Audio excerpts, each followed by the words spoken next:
Bonjour mesdames et messieurs et bienvenue dans ce flash d'information. Le président de la République Alassane Ouattara a présidé hier samedi à l'hôtel Sofitel Ivoire la cérémonie commémorative du 20e anniversaire de la création du Conseil constitutionnel en Côte d'Ivoire. Intervenant à cette occasion, le chef de l'État a félicité l'ensemble des membres du Conseil constitutionnel pour la célébration de cet anniversaire qui est une occasion de faire connaître cette importante institution. Le président de la République a ensuite salué le travail effectué par le Conseil constitutionnel au cours de ces 3 dernières années, notamment à l'occasion des dernières élections législatives et de la publication de nombreuses décisions attendues. Il a ajouté que le président du Conseil constitutionnel a contribué de façon remarquable à faire connaître cette institution, surtout à corriger son image.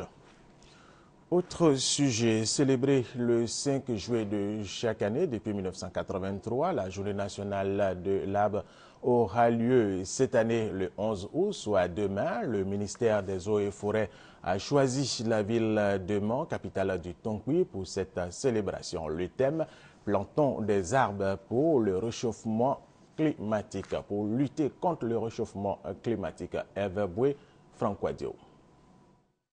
Le continent africain, continent à moitié constitué de zones arides et forestières, est particulièrement vulnérable aux effets du réchauffement climatique. La Côte d'Ivoire n'y échappe pas et les défis à relever, surtout dans le secteur forestier, sont nombreux. Notre pays a entrepris un certain nombre d'initiatives, dont les dernières en date sont la prise en main des forêts classées, l'interdiction du sillage clandestin, communément appelé sillage à façon, l'interdiction d'exploitation du bois au-dessus du 8e parallèle et surtout le nouveau code forestier qui consacre un cadre juridique, politique et stratégique s'articulant principalement autour des axes suivants. La gestion durable et participative des forêts ainsi que la gouvernance forestière, des éléments pour conduire la politique forestière où figure en bonne place le reboisement. Une journée nationale donc pour sensibiliser.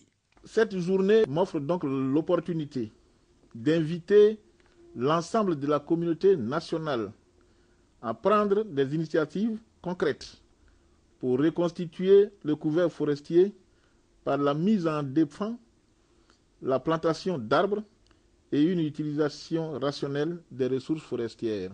Objectif, obtenir la participation de tous les acteurs et les collectivités. L'édition 2014 de la Journée nationale de l'arbre sera marquée par des actions pratiques de planting d'arbres à travers le pays. Mans a été cette année choisi par le ministère des Eaux et Forêts. Thème retenu, plantons des arbres pour lutter contre le changement climatique. La cérémonie officielle de cette célébration aura donc lieu demain à Mans. Autre information, plusieurs pays africains ont décidé de renforcer les mesures pour se prémunir de la propagation du virus Ebola. Les contrôles aux frontières de ces pays se font avec beaucoup de rigueur. Selon l'Organisation mondiale de la santé, le virus Ebola a fait plus de 1000 morts en Afrique de l'Ouest. Et puis, cette information, un avion civil iranien s'est écrasé ce matin à Téhéran. Bilan 50 morts. Le magazine du dimanche 10 août 2014 a pour invité M. Charles Yao Kouassi, conseiller technique du Premier ministre chargé de l'administration du territoire et de la décentralisation et du développement local. Avec lui, nous allons parler du processus de décentralisation en Côte d'Ivoire. Et c'est avec nous. Rendez-vous tout à l'heure à 13 h.